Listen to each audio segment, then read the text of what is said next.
Hola, hola, hola. Hola, muy buenas tardes. Uf, estuve haciendo algunas pruebas con el programa porque el día de hoy, y ya le escribieron a de sus compañeras, no la quiero regar, no me quiero equivocar y sobre todo quiero que ustedes vean cuáles son las ventajas de poder trabajar este tipo de instrumentos y sobre todo que en los próximos semestres que vienen, justamente de eso se van a tratar estas últimas clases, ustedes puedan aplicarlos y sobre todo sepan reconocer la valía o el valor pues de el conocimiento que han adquirido y sobre todo de la experiencia que ustedes se llevan con relación a este proceso.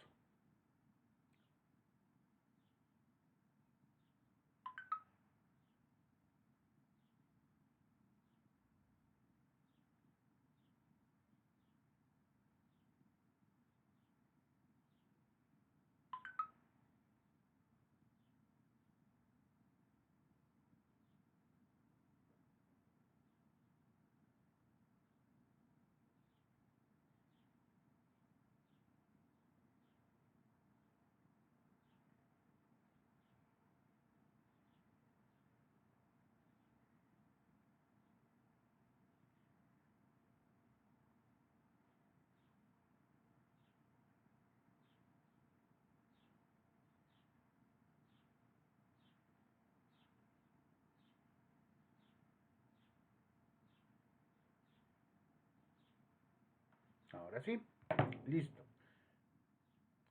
Bueno, pues llegamos ya a nuestra última semana de clases. Fueron 17 semanas, contando la semana de vacaciones de Semana Santa, que bueno, tuviera que estar allí. Pero pues ya por fortuna hemos tenido en estos días muy buenas noticias. Una de ellas el próximo día viernes, bajo la vigilancia y la observancia de autoridades y de personal respectivo, vamos a recibir los profesores la vacuna del COVID. Bueno, algunos ya quizás demasiado tarde, pero pues obviamente es bueno y se agradece. Entonces, esto para mí es ver la luz al final del túnel. Me dice muchas cosas, pudiéramos ya quizás pensar que en un futuro, no puedo decirles cuándo, ni puedo decirles si pronto o no, pero ya es un hecho que con este avance esperemos podamos volver a vernos y volver a trabajar ya en esta nueva normalidad, pero de manera presencial, quizás de manera escalonada, quizás bajo ciertas condiciones, pero lo más importante y que sin duda nos va a apoyar mucho es darles a ustedes la potencia y sobre todo la valía de este proceso. Entonces, buenas noticias se vienen y hay que seguir trabajando, ¿ok?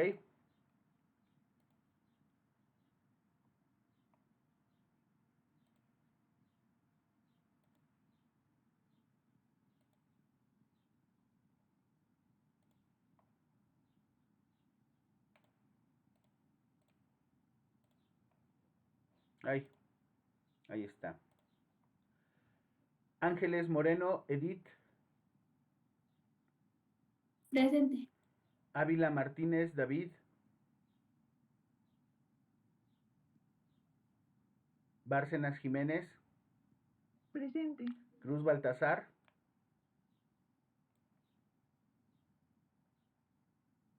Flor Adelis, ¿no está?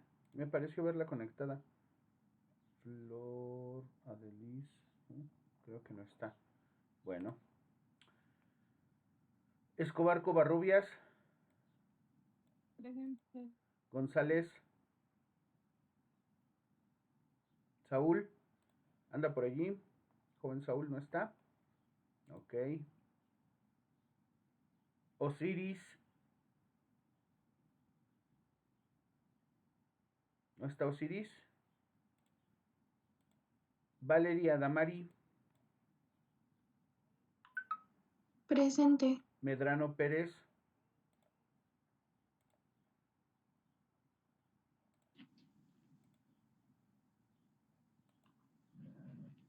Miguel Franco,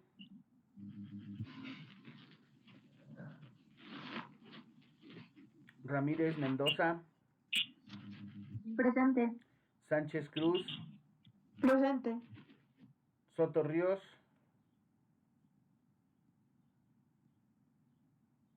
Vargas Maya. Presente. Muy bien. Vamos a dejar, bueno, darle un chance para que se metan los compañeros que todavía faltan. Ya estoy resolviendo algunas dudas que tengo con relación a algunos, pero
bueno, en fin, ahora sí. Les decía, ya analizando entonces cuáles son las condiciones generales sobre lo que nosotros hacemos o trabajamos con las pruebas, vamos a darnos cuenta de que hay muchos elementos comunes entre ellas, sobre todo en las escalas. Algunas de ustedes, algunas compañeras, tuvieron a bien, elegir algunas pruebas para este ejercicio. Yo les pedí, y durante estos días lo he estado haciendo, que por favor trabajaran las escalas. Ya incluso les enseñé en la carpeta cuáles son esas escalas y sobre todo cuál sería la forma en las que la podemos o la debemos trabajar. Entonces, les voy a pedir de favor, solo como ejemplo, que podamos trabajar alguna de las que ya tienen, sobre todo algunas que ya les contestaron por ahí, me comentaron una de déficit de atención. Creo que esas son de las importantes. Y ahora lo más fuerte de esto. Recuerdan que dentro de la carpeta de cada prueba o cada escala venía un documento de Word, ¿sale? Abran también ese documento de Word y vamos a ver de qué manera, bajo las condiciones en las que nosotros trabajemos el instrumento, podríamos empatar la validez y la confiabilidad de nuestro instrumento en las personas o con las personas con las que estamos trabajando o vamos a trabajar. ¿Por qué? Porque durante esta semana, les decía yo, si bien vamos a continuar con esta labor, vamos también a descubrir que hay muchos elementos en donde nosotros podemos aplicar este tipo de instrumentaciones, que no solamente es en la parte diagnóstica o tampoco solo en la parte educativa o organizacional. Eso lo verán ustedes ya próximo semestre en la materia de pruebas psicométricas o pruebas test psicológicos estandarizados, mal no recuerdo qué se llama, y lo más importante de todo, podrán también llevarlo a la materia de investigación cuantitativa. O sea, vamos a ver y vamos a analizar los datos en función a las características que estos pueden obtener en función al análisis que hagamos de los instrumentos de donde los estamos sacando, ¿vale? Hasta aquí. ¿Alguien tiene alguna duda, alguna pregunta o algún comentario?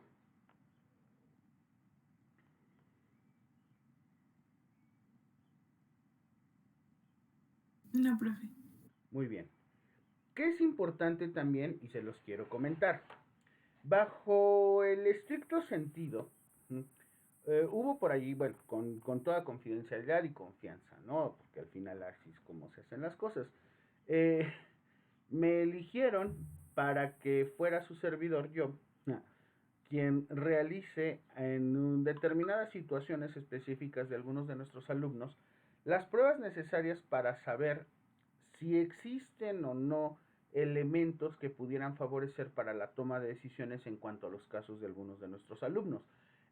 Yo no tengo problemas con eso, al contrario, me siento muy agradecido por la confianza que me han dado mis compañeros, pero créanme que lo más importante es no solamente el hacer la evaluación y ya, sino también dar elementos necesarios para algo de lo que casi no hemos hablado, pero que ya lo marcamos como parte importante de la evaluación de los resultados de nuestros instrumentos. Y esto es justamente la toma de decisiones. Nosotros debemos desarrollar y debemos trabajar una buena toma de decisiones en función a las respuestas que nosotros obtenemos de nuestro instrumento. Y esto es algo que muy pocas veces se habla. Generalmente y sobre todo, les voy a compartir un Jamboard para que ustedes igual, si gustan, pueden participar en él, no hay ningún problema. Ustedes lo pueden abrir, ahorita ya seguramente les llegó la invitación. Pero sí quisiera hacer esta evaluación del trabajo, ¿ok? Toma de decisiones en psicología. Cuando nosotros hablamos de la toma de decisiones en psicología, tenemos que revisar cuáles son los elementos sobre los cuales nosotros estamos partiendo. Y en este caso, los primeros que tenemos que resultar son los resultados de los instrumentos. No siempre y bajo las mismas condiciones los instrumentos nos pueden dar o nos van a dar los mismos resultados dependiendo de la forma y de la manera en la que nosotros estemos trabajando nuestra... Esto es importante. Va a depender de la manera en la que nosotros demostremos que queremos utilizar esos resultados para la toma de decisiones. Lo primero con lo que hemos trabajado desde hace días ya es con la situación diagnóstica, ¿cierto? Cuando ustedes construyeron sus escalas, nosotros establecimos los elementos necesarios para poder hacer una evaluación de cómo se encuentra la gente con la que estamos trabajando y sobre todo cuáles son los niveles, de acuerdo también a las variables o al tipo de variables con las que ustedes desarrollaron su instrumento en función a su evaluación y medición, los resultados sobre los cuales, bueno, ahí sería importante definir qué es lo que se va a hacer o se tendría que hacer con cada uno de esos sujetos, ¿cierto? No solo es aplicar por aplicar. Si bien es cierto, lo que a nosotros nos interesa, o al menos en lo personal creo yo, es lo más fuerte con lo que nosotros estamos trabajando, son las condiciones sobre las cuales opera la psicometría. O sea, que tú sepas que una escala o que una prueba o test no sale al azar. O sea, hay toda una teoría, sea la teoría de respuesta al ítem, sea la teoría general de los test, pero hay toda una estructura teórica que sustenta cómo y por qué estás encontrando esos hallazgos en función al modelo de tu instrumento. ¿Hasta ahí estamos de acuerdo? O sea, no es que se haga nada más porque sí.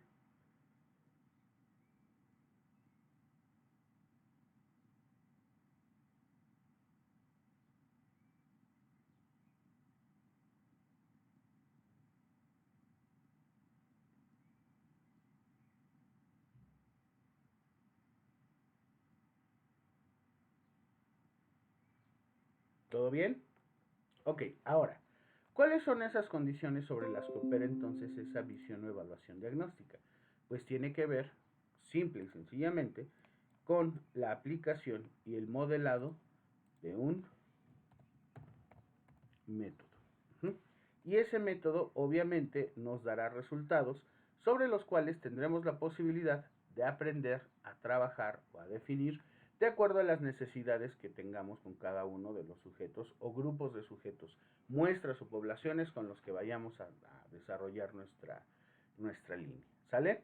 Ahora bien, la pregunta sigue siendo, ¿cuáles van a ser entonces esos resultados y cómo llego del resultado a la toma de decisión? Bien, el método entonces nos va a servir como una guía para establecer patrones o formas normativas en los que nosotros encontraremos el desarrollo de las actitudes, de las aptitudes, de las conductas generales de las personas con base a lo que nosotros queremos demostrar que existe.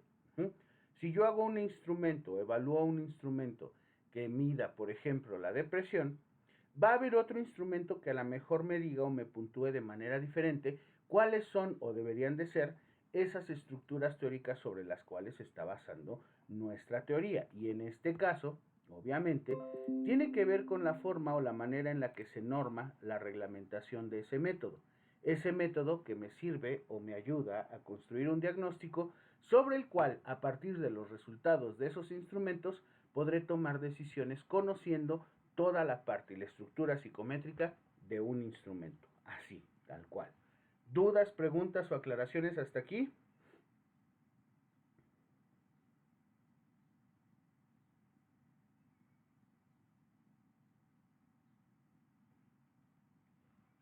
Muy bien. Continúo. Ya que tengamos esto, entonces podremos acceder a la comparación.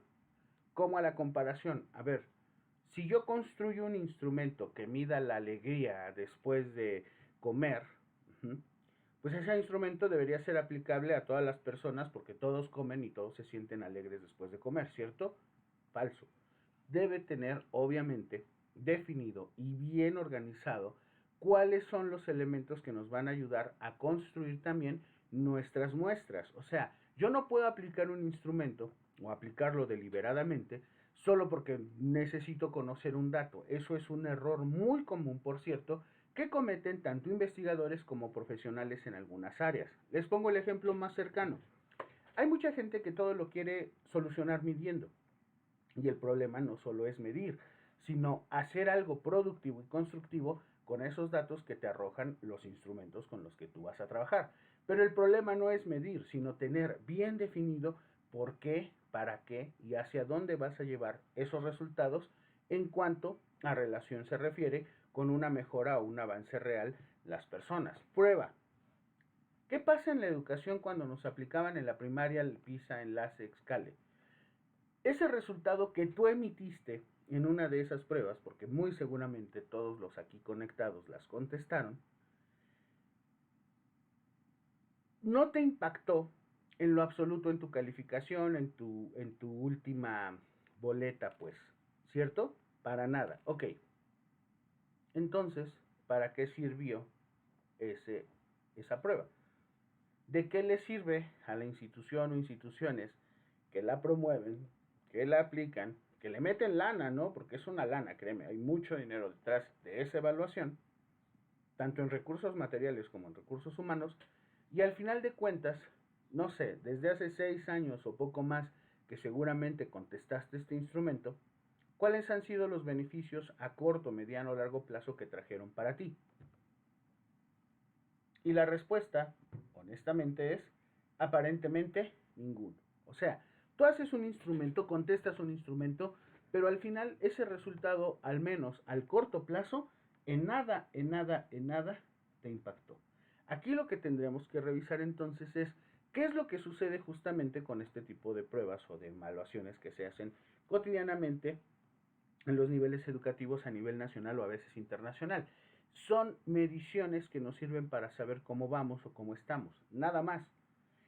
Pero cuando ya sabemos cómo estamos o cómo vamos, tenemos una ventaja. Ya podemos decidir sobre qué camino vamos a transitar. O sea, si lo que estamos haciendo funciona o lo que estamos haciendo no funciona. Ajá. Y no quiero decir nada más que tenga que ver con una cuestión de uso. O sea, tiene que ser aplicable a lo que resulte útil para el cambio, ¿sí? Y lo que resulte útil para la continuidad, ¿sí? Y consolidación de nuestros resultados. Fíjate lo importante de esto. Un instrumento me puede ayudar a continuar o consolidar aquello que creo yo, de acuerdo a esos resultados, va bien, o generar o promover los cambios necesarios en otras áreas que están diciéndome que se necesitan cambiar. ¿Por qué creen que de repente cada sexenio o cada 2 sexenios se hacen cambios en los planes de estudio? Y mira que aplica tanto a la SEP, o sea, a la Secretaría de Educación Pública a nivel federal, como también a algunas escuelas. Por ejemplo, nosotros, la Universidad Autónoma del Estado de Hidalgo, te platico, cuando uno de mis tíos, que me lleva 8 años, mi tío Ricardo, él estudió la prepa, existían los denominados, en la universidad, los denominados, uh, le llaman propedéuticos, ¿no? En donde tú, de acuerdo a lo que en cuarto, quinto, sexto o quinto y sexto semestre considerabas, era el área que más te gustaba, podías acceder a determinadas materias que te iban a ayudar a construirte un perfil ya específico de egreso del bachillerato y al mismo tiempo uno de ingreso al nivel superior, ¿sale? Algunos de ustedes, seguramente que cursaron instituciones de nivel medio superior, como por ejemplo los COBAES, los CETIS, etcétera, seguramente tuvieron un área de énfasis. Es más, me atrevo a pensar que algunos de ustedes hasta tienen su cédula y su certificación como técnicos superiores universitarios o técnicos profesionales. Bien, la universidad consideró, por ahí de 1996, que eso de los propedéuticos de repente era muy determinista y de acuerdo a los estándares nacionales de aquella época, el perfil de egreso del estudiante promedio del bachillerato no siempre cumplía o no siempre cubría las necesidades del perfil de ingreso al nivel superior. ¿Qué es lo que hicieron? Dijeron, ok, si esto no está funcionando, vamos a dejar que los alumnos decidan cuáles son las cuáles son las materias que les pueden ayudar o le pueden impactar en una carrera. Y entonces lo que hicieron fue meter en aquel lejano 1998-1999 un plan en donde se encontraban materias optativas. O sea, en lugar de decirte o definirte la universidad, tú vas a estudiar biológicas, tú vas a estudiar sociales humanidades, tú vas a buscar económico-administrativas, etcétera, ponían todas las materias optativas para que tú te construyeras tu propio propedéutico. De entrada no suena nada mal, ¿cierto?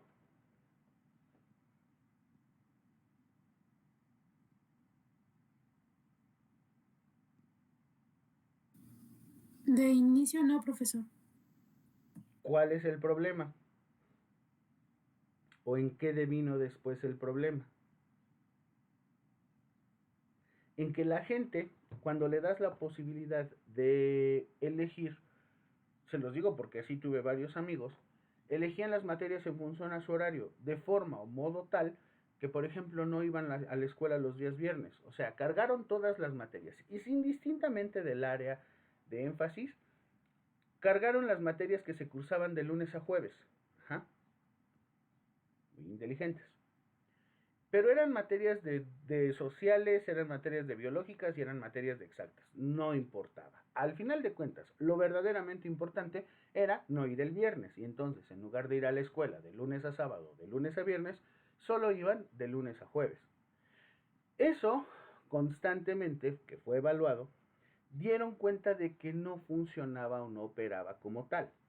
Decidieron entonces, después de este proceso, cambiar el plan de estudios para modificarlo en función a materias generales, o sea, como un bachillerato general, en donde ibas a cursar las mismas materias de primero a sexto, indistintamente, con la posibilidad, bueno, pues de elegir por ahí algún taller o cosas así.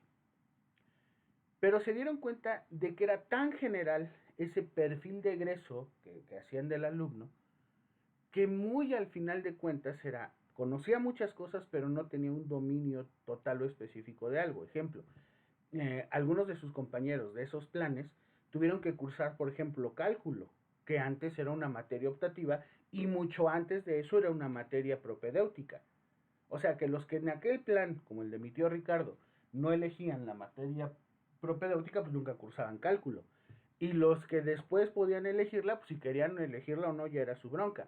Después tuvieron que cursarla todos. Al día de hoy, y de acuerdo a la última reforma, se ha preferido o se ha dado otra vez la visión de trabajar los propedéuticos. Y eso, creo yo, va en función no a la efectividad que tiene el alumno, por ejemplo, para elegir una carrera o incluso para egresar de ella, sino en función de la preparación que viene a dar cuenta los exámenes de ingreso. ¿Qué quiere decir? Que cada alumno de la universidad que presenta un examen Exani 2, que es el de licenciatura, tiene un puntaje que puede llegar a ser mayor o menor dependiendo de su plan de estudios. ¿A qué me refiero? A que entonces, bajo estas circunstancias, los resultados de los instrumentos te van a ayudar a generar un diagnóstico para modificar o interpretar tu metodología y así, de acuerdo a esas normativas metodológicas, continuar consolidando tus avances o cambiarlos en función a las necesidades que se tienen. ¿Ok? Eso es lo que nosotros hacemos en cuanto a toma de decisiones, digamos en la parte educativa. En la parte de la salud, por ejemplo, ahorita la señorita Citlali, que ha estado trabajando algunas cuestiones relacionadas a esta área de la salud, sin duda alguna, bueno, ha comprobado, ha podido ver de viva voz y escuchar de viva voz que hay algunas conductas reiterativas o repetitivas en algunos profesionales de la salud, específicamente en el área de enfermería. Si se construye o se genera una escala que dé la posibilidad de evaluar el nivel de desgaste físico y emocional que tienen el personal de salud en las condiciones que están operando o trabajando, más todas estas circunstancias sobre las cuales deben de darse los resultados que se esperan, no solamente darías cuenta de un instrumento que te ayuda a, con su resultado, diagnosticar y prevalecer cambios o modificar en algún momento un elemento para que se pueda sostener esta posibilidad efectiva de avance. Esto también se puede correlacionar y se pueden utilizar otros instrumentos que a la par con el que tú desarrollas o con el que tú creas puedan darte como resultado entonces una mucho mejor toma de decisiones. Fíjate lo que estamos diciendo. Por un lado, un instrumento ya te sirve para diagnosticar y tomar la decisión sobre qué es lo que vas a hacer, y cuando aplicas más de dos, tienes la posibilidad de correlacionar esos datos para eventualmente tomar o asumir mejores decisiones sobre lo que quieres mantener o lo que quieres transformar. Es por eso que indistintamente que sea la teoría general de los test, la teoría de respuesta al ítem o cualquier sistema estadístico, metodológico, psicométrico que tú estés llevando a cabo, lo verdaderamente importante de un instrumento no solo es que funcione, sino que sirva para que tú puedas tomar buenas decisiones en el campo en el que tú te estés desarrollando. El ejemplo que yo les decía, lo que me solicitaron mis compañeros hace unos días, va justamente con eso. Si hay un alumno que por alguna razón ha venido reprobando materias, no solamente se puede o se debe, no solamente puede tener como resultado el hecho que no sea bueno en la escuela, en sus capacidades intelectuales, en situaciones a lo mejor hasta biológicas o neurológicas, sino que responda a otras necesidades. Y al aplicar otro tipo de instrumentos y no solamente esta evaluación, tuviéramos a bien entonces desarrollar el diagnóstico adecuado para saber no solamente la manera en la que se le va a apoyar, sino también la manera en la que se le dará seguimiento. ¿De acuerdo? Acuerdo. O sea, eso es un acuerdo que debemos de tomar. Yo no nada más voy a aplicar un instrumento solo para saber qué pasa. Les pongo el ejemplo más claro, y lástima, no he tenido la oportunidad de trabajar esa materia, pero en test psicológicos estandarizados, cuando trabajamos las pruebas vocacionales como el CUDER, puedes llegar a tener resultados muy buenos para consolidar la toma de decisiones de elección de carrera de los alumnos de bachillerato.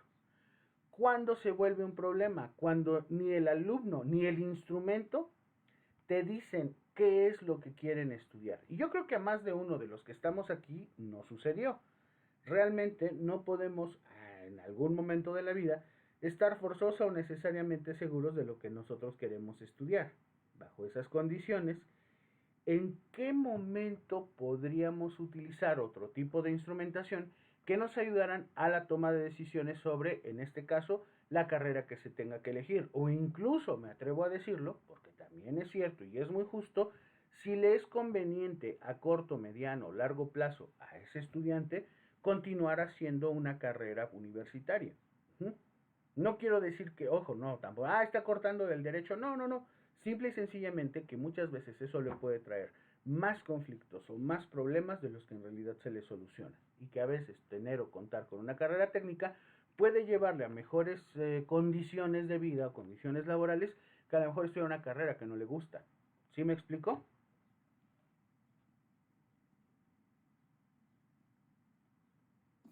Sí, profe. Ahora, ¿cómo vamos a trabajar esto? ¿De dónde se van a tomar estas decisiones? Muy sencillo. Vámonos a alguno de los elementos que ustedes ya construyeron, ya pasaron a forms y que ya podemos interpretar. ¿Quién dice yo?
¿Quién se anima?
Valerie, ¿tienes tu instrumento?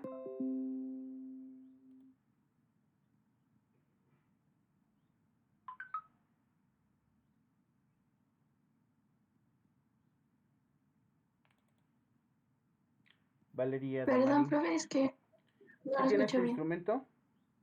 ¿Es este? ¿El Coopersmith? Ah, sí. Muy bien. Ok. ¿Tenemos respuestas? Sí, tenemos 5 respuestas. Ok. Muy bien.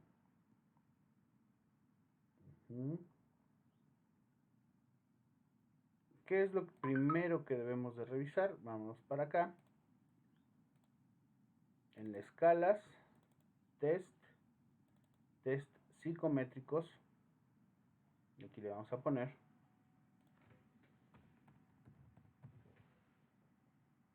¿Es el de adultos o el de niños? ¿Cuál eligió? Es para adultos. Ok.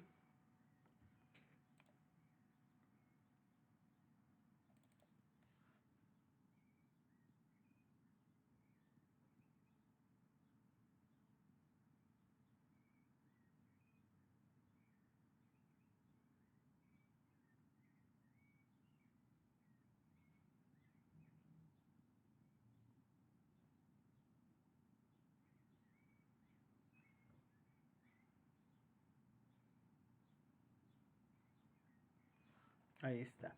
Ujú.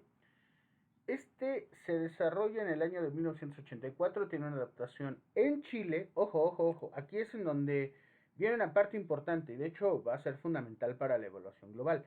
Fíjense lo que dice aquí. O sea, el instrumento dice que fue desarrollado para el español por Joseph Prewitt Díaz, la Universidad de Pensilvania en el 84, pero hay una adaptación chilena, ¿ok? ¿Qué entendemos o cómo entenderíamos con lo que hemos hecho en otras clases, incluso traducirlos por Google Translator del inglés o cualquier otro idioma al español, cuando se habla de una adaptación de un instrumento psicométrico? ¿Quién me dice o quién me da su opinión, por favor?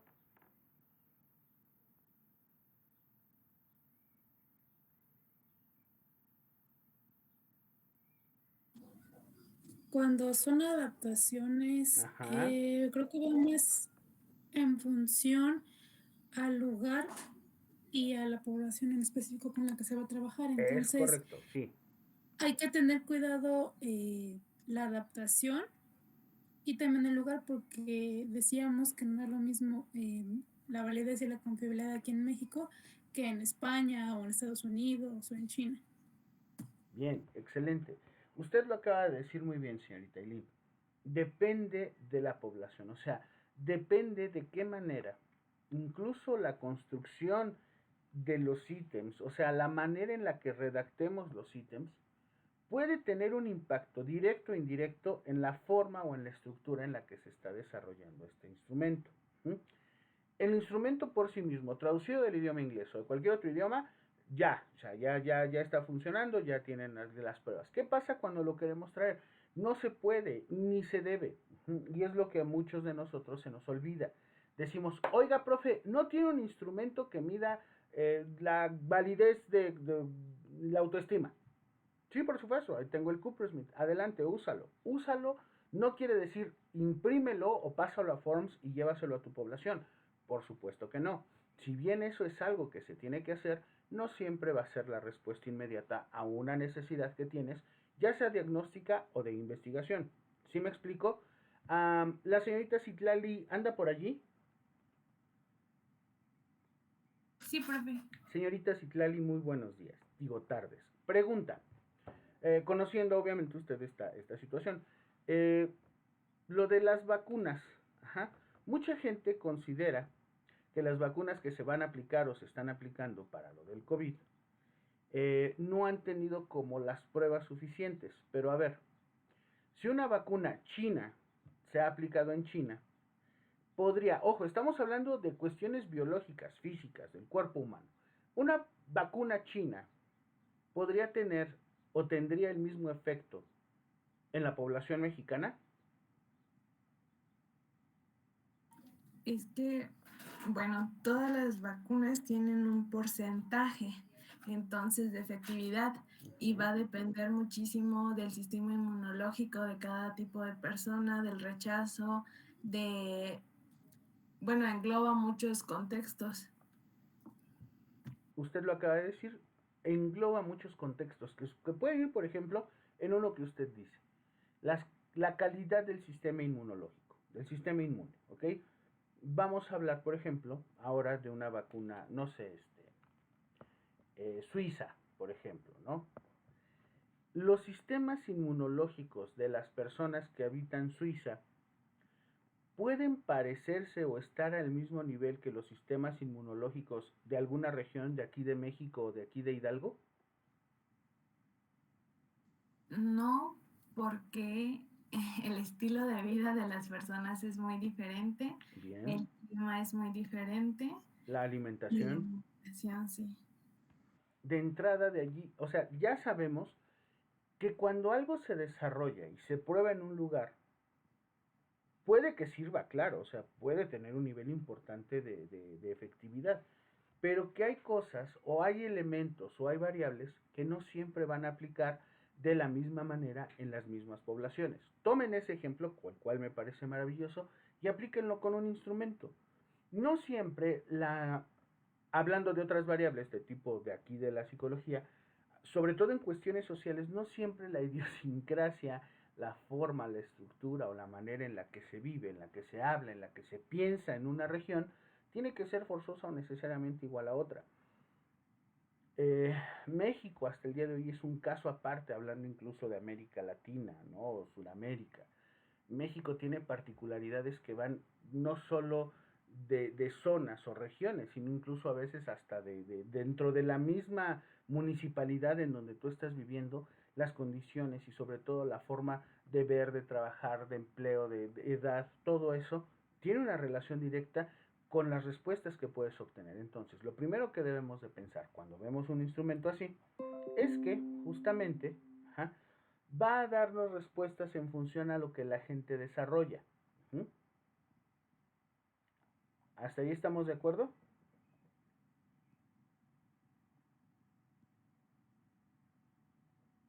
Sí, profe. Este formulario que aplica su compañera está relacionado justamente con esa situación. Ok, ya sabemos, porque lo hemos dicho desde hace varias clases, que no porque esté en español ya es aplicable a cualquier lugar. Pero bueno, la pregunta ahora es, cómo voy a estar seguro de que este instrumento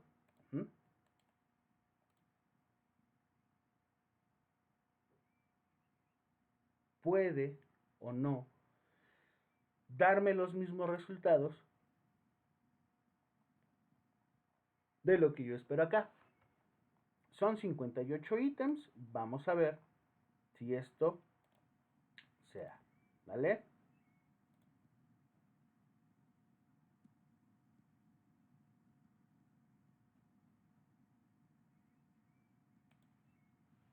Y aquí ya tenemos el instrumento. Ajá.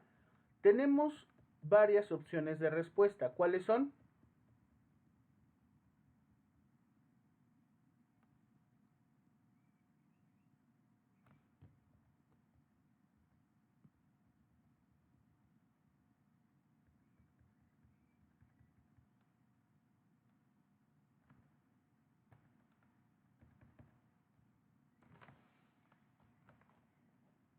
¿Sí me dice cuáles son, por favor?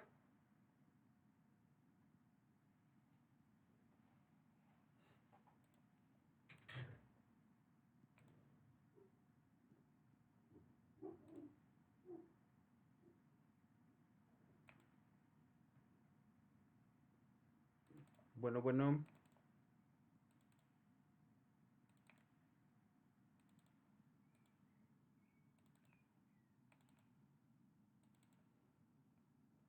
¿Sí anda por allí?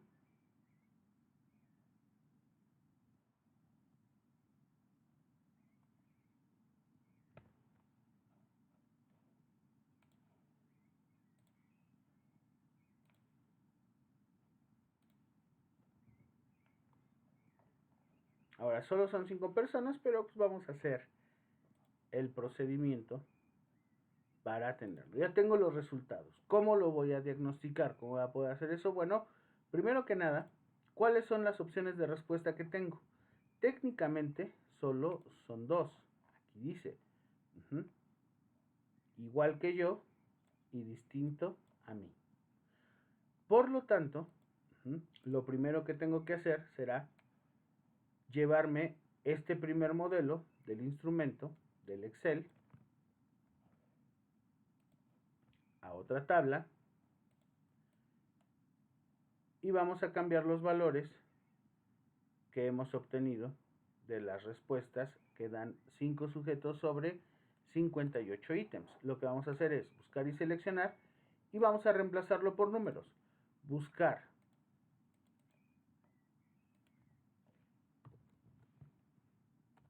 distinto a mí y lo vamos a reemplazar con un 2. Después vamos a buscar igual que yo y lo vamos a sustituir por un 1.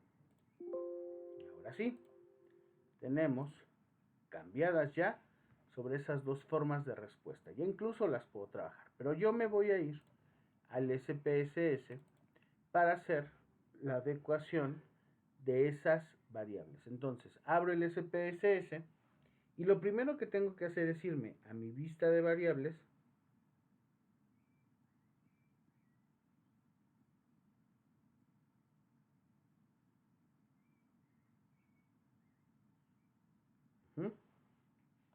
y ahora sí, aquí en mi vista de variables voy a poner la edad, el sexo, los estudios y los ítems. Edad, sexo, nivel de estudios,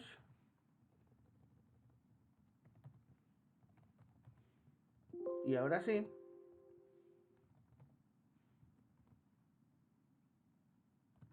los ítems. Y son 58.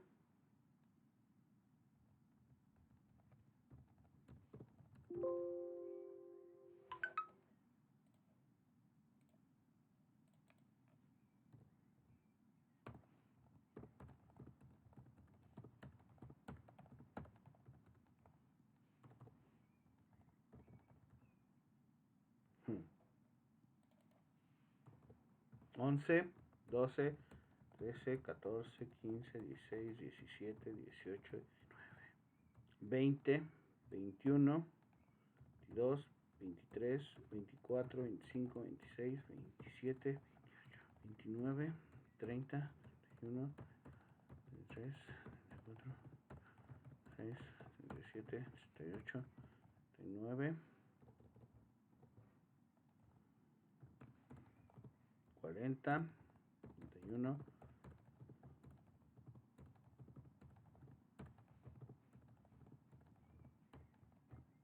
50, 51, 52, 53, 54, 55, 56, 57, 58. ¿De acuerdo?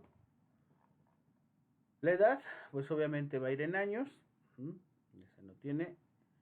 El sexo, vamos a ponerle 1 para hombre y 2 para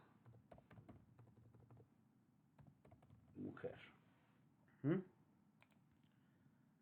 El nivel de estudios, vamos a ponerle 1 para primaria, 2 para secundaria, 3 para medio superior,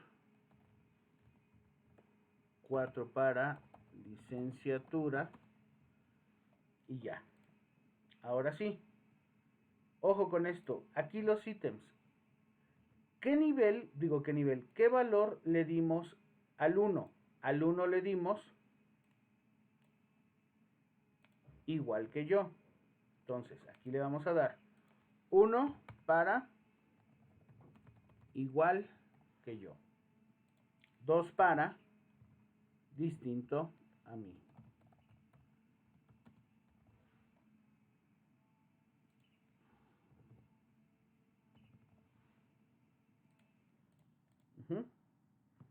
Como es exactamente la misma, lo voy a copiar en todos los ítems.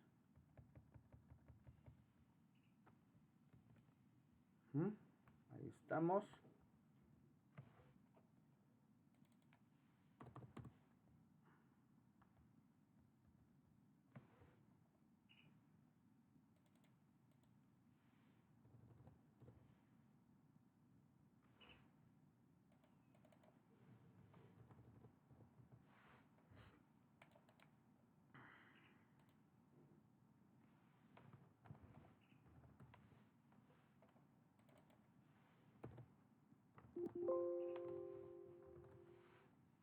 Aquí me faltó el 25.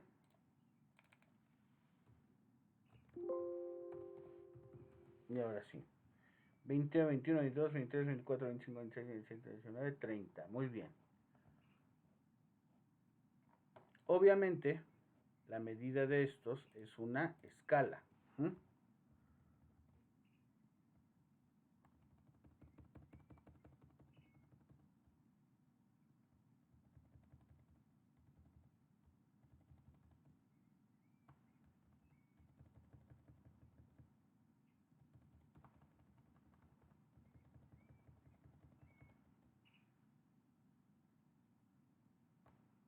La edad es una variable de tipo ordinal, el sexo es una variable de tipo nominal y el nivel de estudios también es una variable de tipo nominal.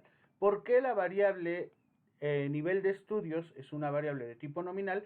Porque no vamos a tener jerarquías. Aquí no nos interesa que si el de secundaria sabe menos o está más abajo que el de medio superior o viceversa, no.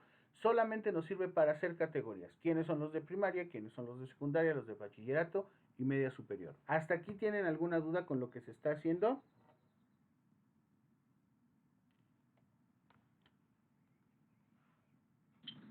No, profe.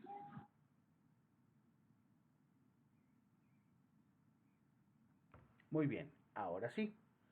Ya con ese resultado, nosotros podemos irnos a nuestra vista de datos y pasar del Excel las edades de 5 personas, el sexo, que en este caso, bueno, todas son mujeres,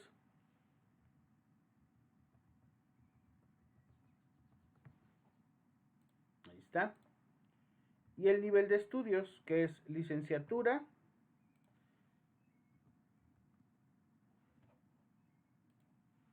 luego bachillerato,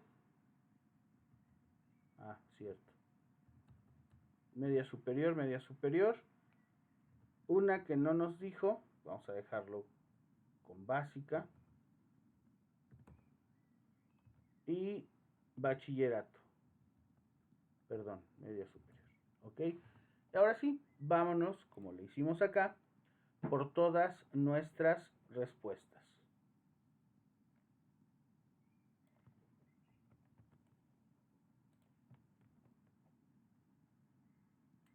Y ahí está. ¿Ya lo vieron? Ahora, en el Coopersmith solo te admite dos tipos de respuesta, si es igual a ti o distinto a ti. ¿Hasta ahí estamos de acuerdo?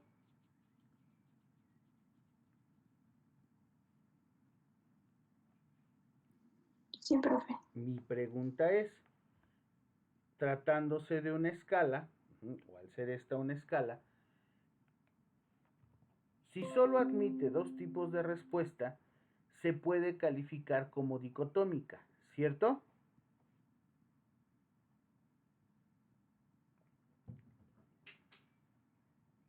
Vamos a ver si eso aplica. Primero lo que vamos a sacar es estadísticos descriptivos de todas nuestras variables. Vamos a ver cómo se comportaron. Solo son 5 personas, insisto, esto no tendría mucha significación, pero bueno, es el procedimiento que debe de desarrollarse.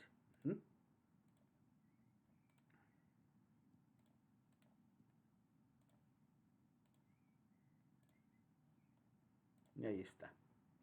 Ya en nuestra hoja obtenemos nuestras tablas de frecuencias, nuestros gráficos por cada una de nuestras variables. Ahí está. Ahora, vemos que si hay una... Ajá.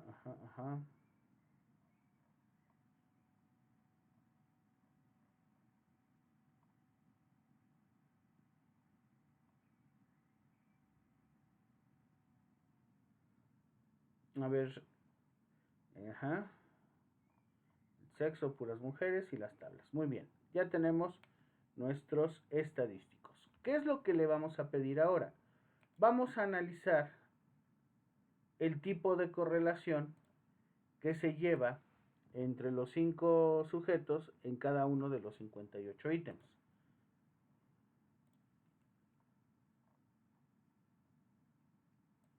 Y dices, bueno, pues es que en realidad no es como muy válida, porque incluso hay algunos en donde las respuestas, que son el 57 y el 58, que dice algo así como: generalmente las cosas no me importan y no soy una persona confiable para que otros dependan de mí. Ok.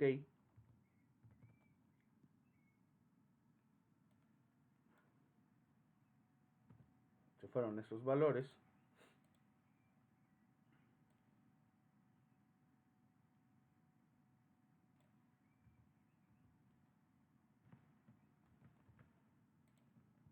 Ahí está.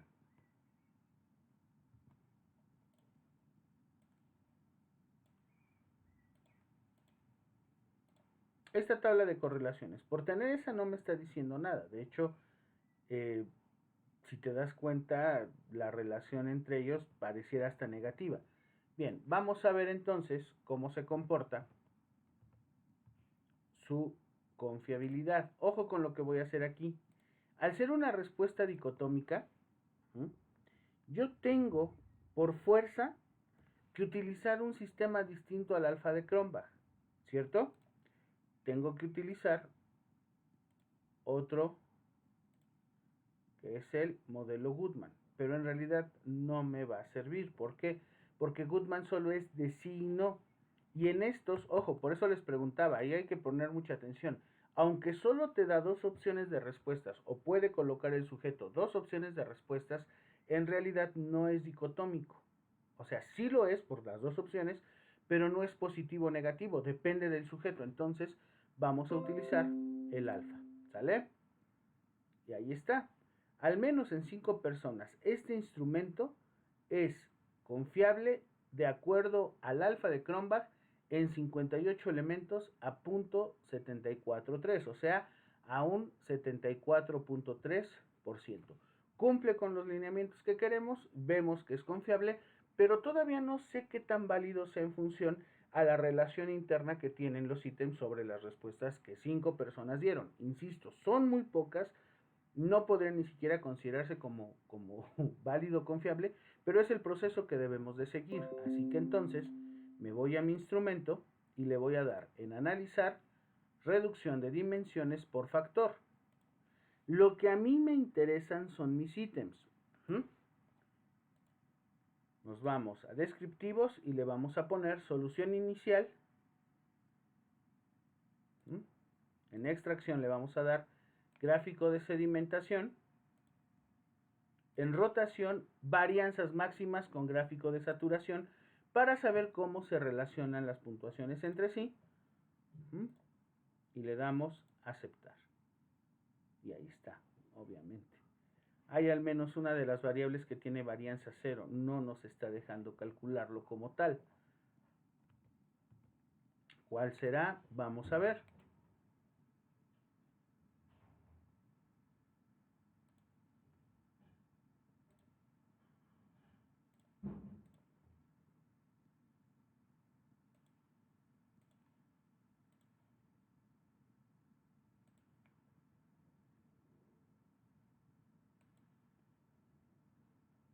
Correlaciones es lo que necesitamos.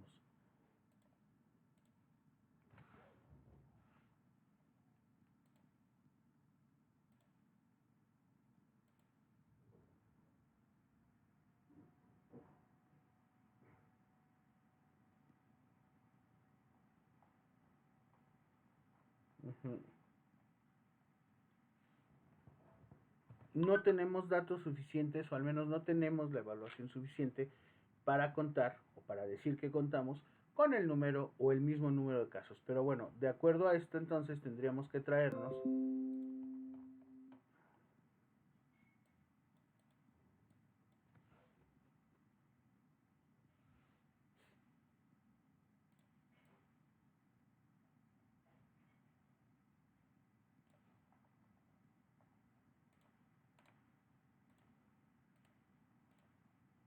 una matriz de correlaciones.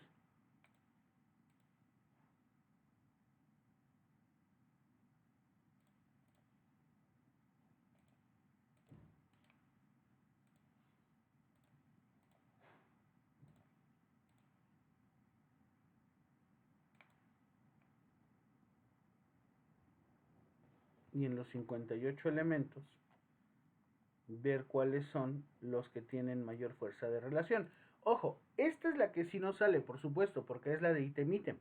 Cuando sacamos la matriz de componentes rotados, pues podemos establecer ya por ahí algunas relaciones más importantes o más interesantes. Sin embargo, tanto por el número de casos que tenemos como por el número de respuestas, que en este caso son 5, quizás si tuviéramos un número más grande, podríamos obtener los mismos resultados, pero ahora sí, ya analizados o evaluados en función a este modelo de rotación y de varianzas máximas, ¿de acuerdo? Puedo decir ahora que el instrumento es válido y confiable al menos en 5 personas y en la comunidad a donde fue publicado, o en este caso solicitadas sus respuestas, sí. Pero hay algo que aquí me llama la atención, o al menos en lo personal a mí me llama poderosamente la atención. ¿Y cuáles son los resultados que se obtienen? O sea, yo ya básicamente lo que hice fue decir o definir lo que al principio dice el instrumento, ¿no? Que fue desarrollado y adaptado y tal. Pero, viene el pero, no puedo estar tan seguro de que ya me está dejando una calificación. ¿Qué es lo que dice?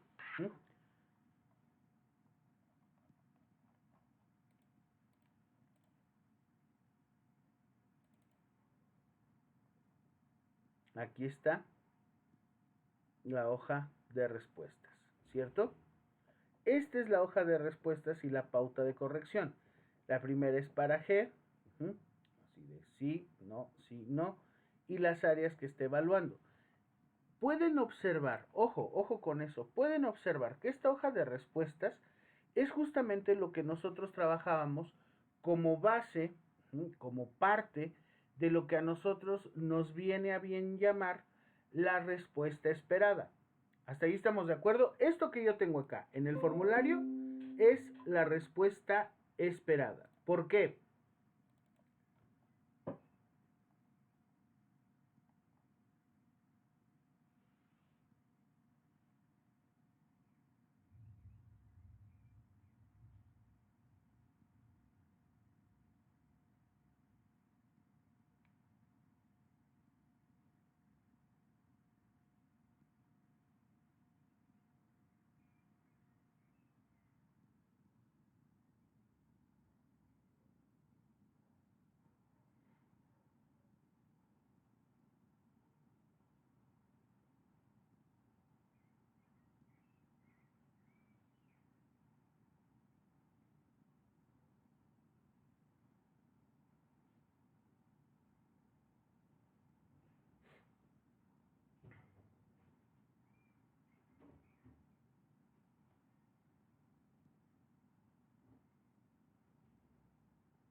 ¿Qué es lo que me dicen?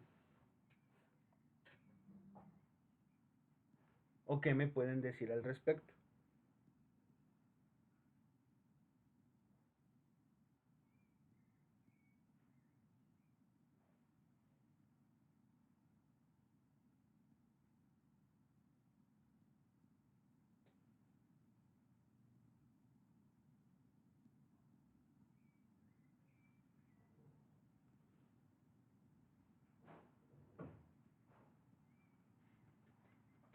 ¿Sí me escuchan?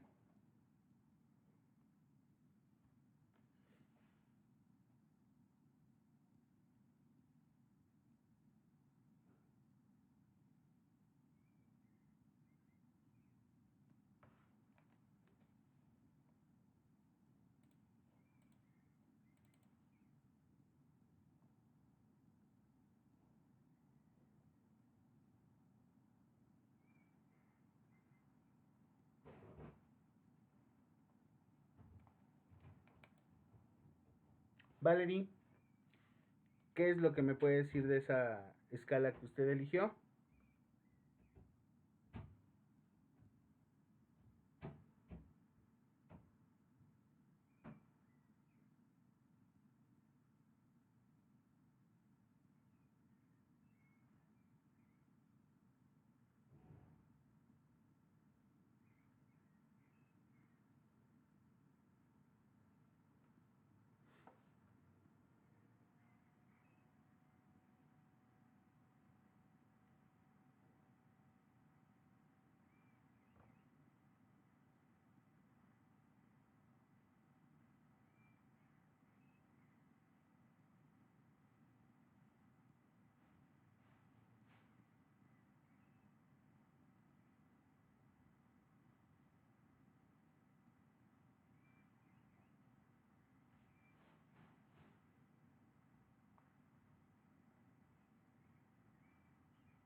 ¿Sí me escuchan?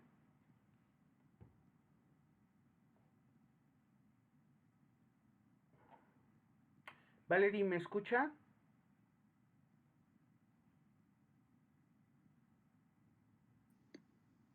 Sí, perdón, pero es que se me va el internet. Sí, igual a mí. La verdad es que está empezando a hacer mucho aire y a llover, entonces creo que también, bueno, eso es como que se escucha muy cortado o como que no sé qué está pasando. Pero bueno, la pregunta es, bajo estas consideraciones, cada uno de los ítems tiene una respuesta esperada. ¿Por qué? Porque la formación en la que se está desarrollando este, tiene que ver también con la percepción del sujeto, pero ojo, aquí tenemos respuestas esperadas. ¿Cómo vamos a pasar esas respuestas esperadas? Pues obviamente a través del mismo programa. O sea, nosotros le vamos a decir cuál es el valor que le tiene que dar a cada uno de esos puntajes en función a la respuesta que éste va emitiendo. Para eso, nosotros nos vamos a ir a nuestra vista de variables y de acuerdo a los valores que tenemos, porque esas solamente son las respuestas, tendríamos que analizar ahora desde acá, donde dice transformar, agrupación visual, todos los ítems correspondientes, ¿ok? Ahora, la pregunta es, ¿por qué tuvieran que ser todos los ítems? En realidad no. Tiene que estar en función a aquellos en donde la respuesta esperada, por ejemplo, a ver, aguanta.